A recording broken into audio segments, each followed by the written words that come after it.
Au nom du Père et du Fils et du Saint-Esprit. Amen.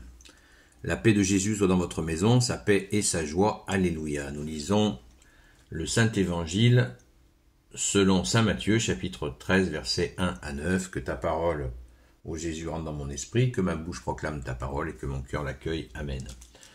Ce jour-là, Jésus sort de la maison, Saint Matthieu, chapitre 13, versets 1 à 9. Ce jour-là, Jésus sort de la maison et va s'asseoir sur les bords du lac, mais c'est toute une foule qui s'assemble autour de lui, de sorte qu'il doit monter sur une barque où il s'assoit pendant que tout son monde se tient sur le rivage. Voici. Puis il se met à leur parler longuement en parabole.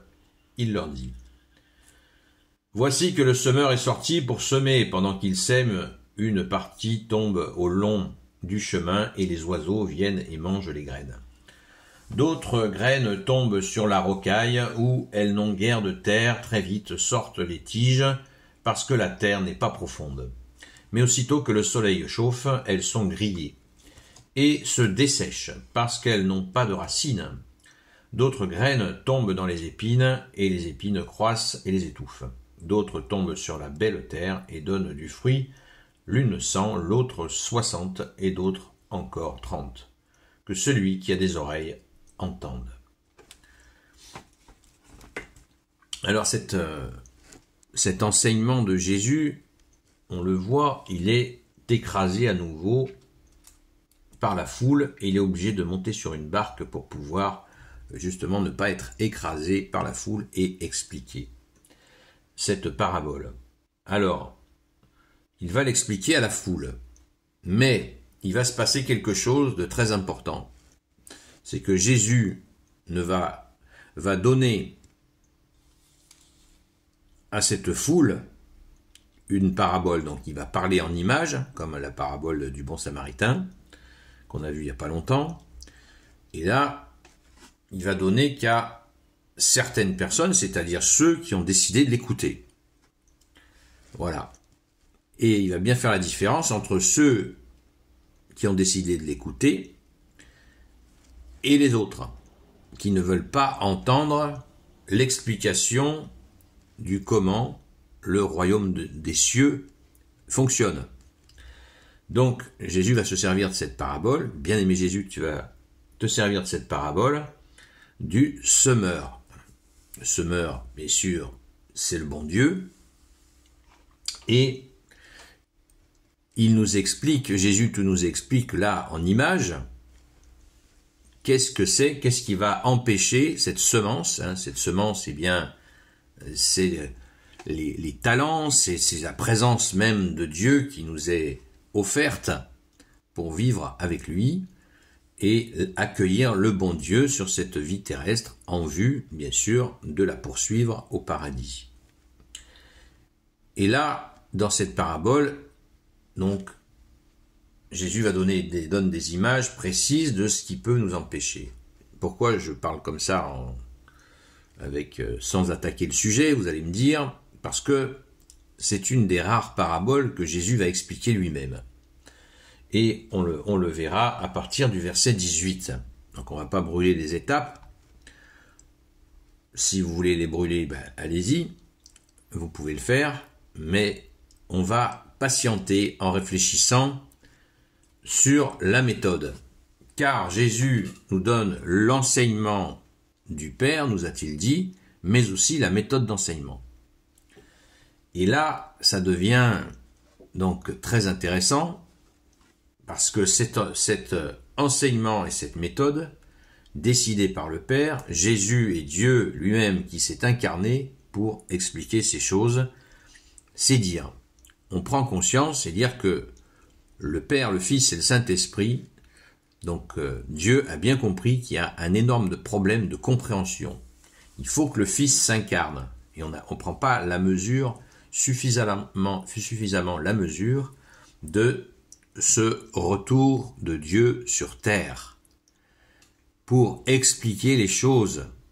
Expliquer, mais aussi avoir un comportement qui soit en lien avec l'enseignement. Fais ce que je dis, mais pas ce que je fais. Vous voyez, on meurt de ça. on meurt de ça. Fais ce que je dis, fais pas ce que je fais. C'est terrible. On le voit à l'heure actuelle, avec, depuis longtemps, en politique, on va dire depuis 1789, on le voit. Fais ce que je dis, fais pas ce que je fais. Cela conduit à toutes les catastrophes. Fais ce que je dis, fais pas ce que je fais.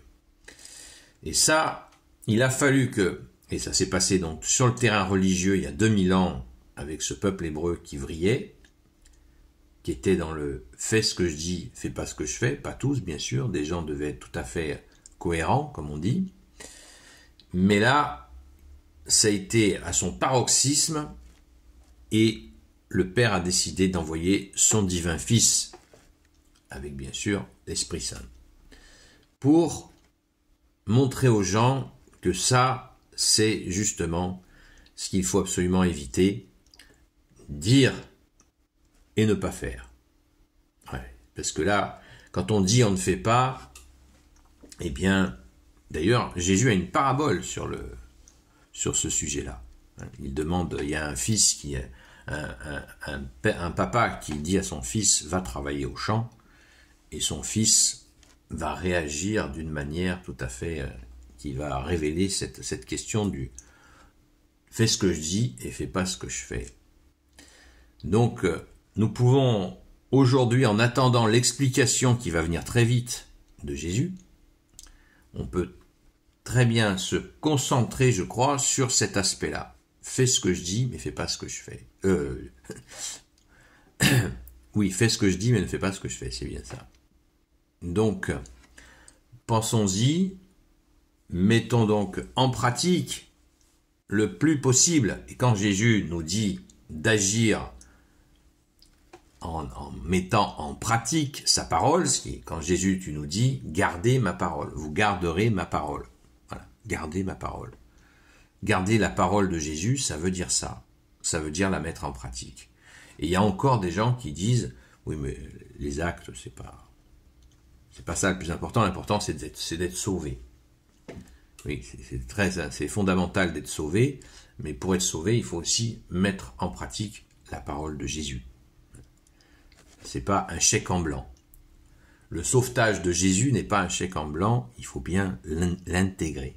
L'intégrer. Merci Jésus, alléluia. Donc, pensons bien à cela et vérifions. Il ne s'agit pas de devenir parfait.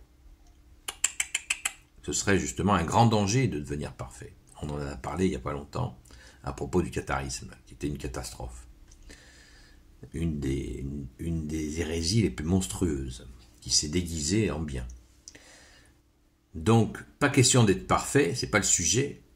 Le sujet, c'est justement de mettre en pratique dans bien autant d'aspects que possible la parole de Jésus. Alléluia.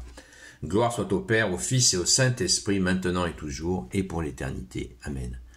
Ô Jésus, toi qui peux tout et qui portes tout, toi le Sauveur, toi l'Emmanuel, je te confie toutes celles et ceux qui regarderont cette vidéo, ainsi que leurs proches, selon ta volonté, ô Jésus. Sainte Marie, Reine des cieux, Saint Joseph, toi la terreur des démons, Sainte Marie-Madeleine, notre chère Sainte Patronne, que nous continuons à fêter, et vous tous les saints et saintes amis de toi Jésus, Saint Michel Archange, Saint Gabriel Archange, Saint Raphaël Archange, et vous tous les anges qui te servent, ô Jésus, je vous confie toutes celles et ceux qui regarderont cette vidéo, ainsi que leurs proches, selon ta seule volonté, ô Jésus. Je vous donne rendez-vous à ce soir 20h sur TikTok. Seul Jésus sauve. À très vite.